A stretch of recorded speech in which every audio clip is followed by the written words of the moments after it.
hacia después de la insulina. ¿Y qué examen de laboratorio le pido? ¿Qué le hago a esta persona? Porque entonces, ¿le doy o no le doy analgésico? ¿Le doy analgésico a una apendicitis? No. ¿Y por qué me doy analgésico a una apendicitis? Si yo ya sé que es una apendicitis,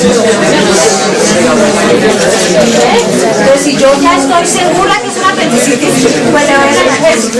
Ahora, ¿qué le hago a un dolor abdominal que no estoy segura que es?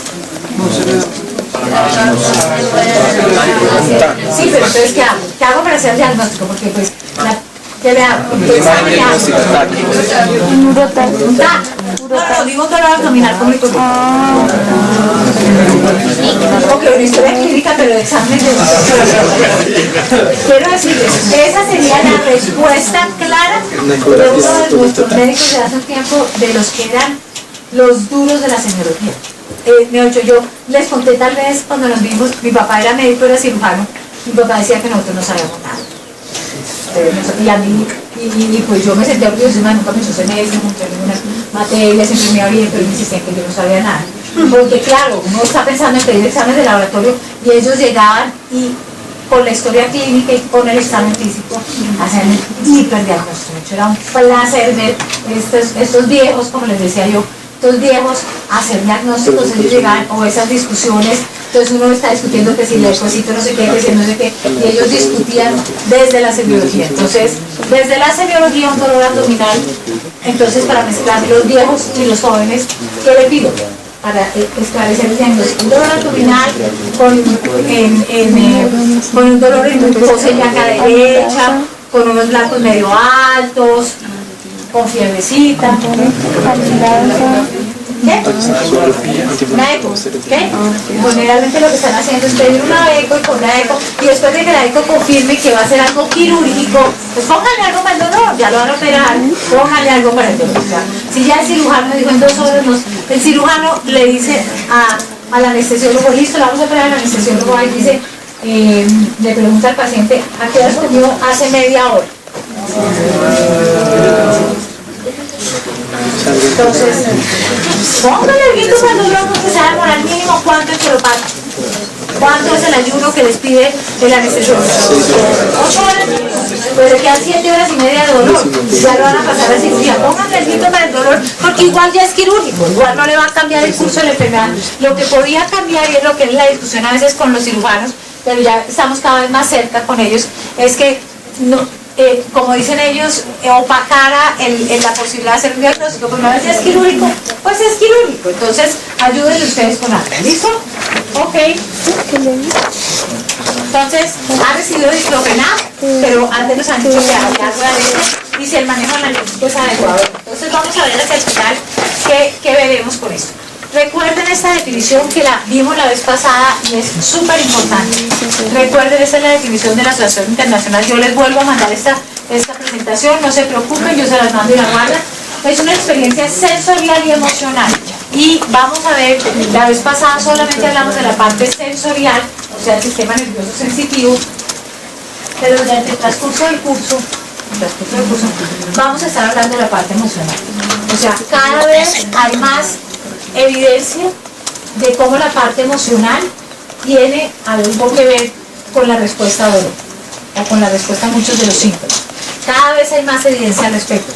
Hay un artículo que estamos esperando, es un artículo, es una investigación de Harvard en que está hablando de qué tanto, y parece que la investigación pues no nos dieron mucha información, qué tanto algunas técnicas no farmacológicas como algunos tipos de meditación disminuyen el dolor.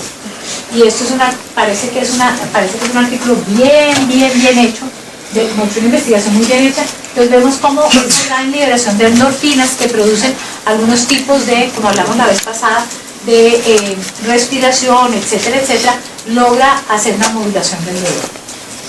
La percepción involucra la interacción de comportamientos sensoriales y emocionales. Entonces, esto es lo que es dolor como tal. Un daño tisular actual o potencial. Esto significa, como habíamos hablado, que puede que ustedes vean la lesión como en el caso del párpado o puede que no la vean. Ok, ¿qué tenemos acá? Si ustedes recuerdan, rápidamente vamos a ver, esta fue la que vimos la vez pasada.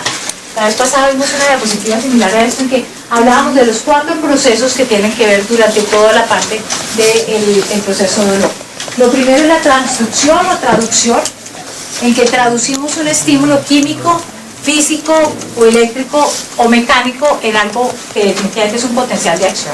¿Listo? Entonces, lo primero es traducirlo. Tenemos que hablar un idioma que nuestro organismo entienda. Lo primero es la traducción. Luego vamos a hablar de la transmisión, cómo viaja por todas partes. Hablamos de la modulación, que es donde logramos hacer de alguna forma ver qué puede influir en ese potencial de acción que teníamos, y luego la percepción. Venga, si yo no sé cuánto ver aquí. Ese periodo 2 que tenemos está tan bajito que ustedes están saturando un poquito. Y eso se les está viendo, entonces se les nota que están con una saturación bajita, entonces pues, y aquí son salidas,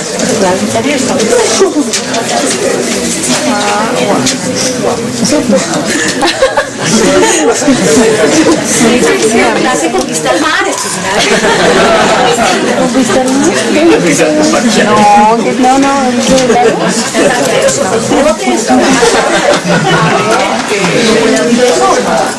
bueno, mis hijos se pueden abrir, no se dirán que no se pueden sacar. Entonces, así, miren, es que cuando hay el flujo de aire ya. Ok, entonces acordémonos de esos 4 elementos que tienen que ver porque son súper importantes. Cuando ustedes hablan de traducción, transmisión, modulación y percepción, estamos hablando de todo el componente que tiene que ver con dolor. Y la parte anterior a esto es este. Entonces, ¿qué vamos a ver acá? Tenemos una lesión que está periférica y que esto debe traducirse a un potencial de acción, como veremos, va a llegar al asta posterior de la médula espinal, va a decruzar y va a subir hasta el tálamo y luego a la corteza. Y aquí tenemos toda esta parte, que como ustedes ven es toda la parte de traducción y transmisión, y luego asciende al tálamo y luego a la corteza somatosensorial. O sea, esas son las vías ascendentes excitatorias de dolor. Acuérdense que ese es el proceso excitatorio de dolor. Ahora, en este transcurso, nosotros vamos a tener también unas vías descendentes inhibitorias de dolor. Y vamos a ver que vienen en este sentido y van a llegar a esta misma, van a llegar aquí también, o sea, pero vienen en este sentido y llegan acá. Entonces tenemos unas vías ascendentes de dolor y unas vías descendentes de dolor. Recuerden que lo que nosotros, y si tomamos un poco de la información que teníamos hace un año, nosotros podemos estimular la vía descendente inhibitoria y así generamos analgesia, o bloquear la vía ascendente excitatoria. Eso es lo que vamos a hacer con todos los medicamentos. O bloqueamos la vía ascendente excitatoria o estimulamos la vía descendente inhibitoria. Eso es lo que vamos a jugar todo el tiempo. Los opioides lo que hacen es activar sobre la modulación y estimular la vía descendente inhibitoria. ¿Listo? Eso es lo que hacen los opioides. Los anestésicos locales lo que hacen es bloquear la vía ascendente excitatoria. Los anestésicos locales, como veremos, bloquean los canales de sodio, entonces bloquean la vía ascendente excitatoria. Y eso es lo que vamos a tener que ver en todo nuestro proceso. Por lo tanto, si vamos a pensar, si nosotros vemos a esa señora del herpes, tendríamos que pensar, ¿qué hace la pregabalina? ¿Cómo funciona la pregabalina? Doctor García.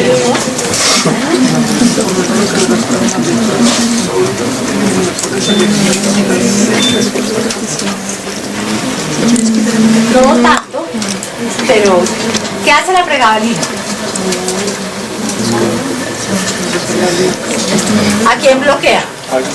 Acá, no.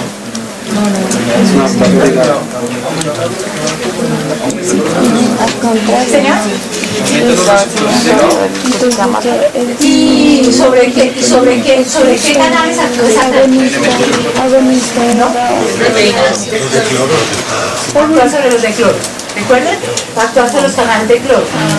¿Qué? Va a actuar sobre los canales de cloro. Vamos a ver, aunque más adelante. Y actúa sobre el canal de calcio también. Ok, entonces esta la vimos rápidamente para que recordemos los nociceptores, y nosotros hablamos en la clase pasada que había más nociceptores en unos sitios que otros y por eso el dolor era diferente, y hablamos del dolor somático y del dolor visceral, y hablamos del dolor somático como un dolor de muy fácil localización. Lo que le pasó a Falcao y lo que tenía el otro deportista era un dolor somático, porque como vimos hace un año, los nociceptores de hueso, cartílago y piel son muy abundantes y por eso es muy fácil la localización. Entonces, cuando ustedes tienen lesión de hueso, cartílago o piel, el dolor va a ser de fácil localización. Es un dolor constante, continuo, de fácil localización, y eso es característico del dolor somático, porque es de fácil localización, versus el dolor visceral, que hay muy pocos nociceptores en las vísceras, y por eso es ese dolor difuso, intermitente, irradiado. Y hablamos también, si ustedes recuerdan, que había vísceras que dolían más y otras vísceras que dolían menos. Decíamos que cuando a alguien le operan y le hacen algún tipo de manipulación del cerebro, lo que duele es la craneotomía. Que si a alguien le hacen algún tipo de manipulación a nivel de pulmón o de corazón, lo que duele es la esternotomía. O sea, la esternotomía duele un curvo. Duele tanto que ustedes, yo no sé si a ustedes les alcanzó a tocar, pero ¿qué hacían ustedes o qué hacen? Yo no sé si todavía lo hacen. Con un paciente que ustedes le dicen, ustedes van a examinarle el estado de conciencia y lo encuentran ahí. Don Francisco, ¿ok? Porque duele. ¿Qué otra cosa duele? ¿Qué otra persona duele? El lechuga. ¿Qué más?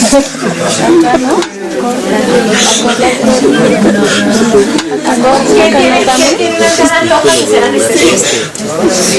Julio. Rodrigo. De pena, los dos. A ver, ¿qué? Una de las cosas que duele terriblemente es luxar la articulación. Esto duele terriblemente. Pongan a alguien con cariño y háganle y traten de luxar la articulación, que es lo que nosotros hacemos. No luxamos la articulación, ¿no? Pero lo que nosotros hacemos es el movimiento para tratar de desplazar la lengua cuando alguien está obstruido. Ustedes llegan y dan ¿y ustedes qué le hacen?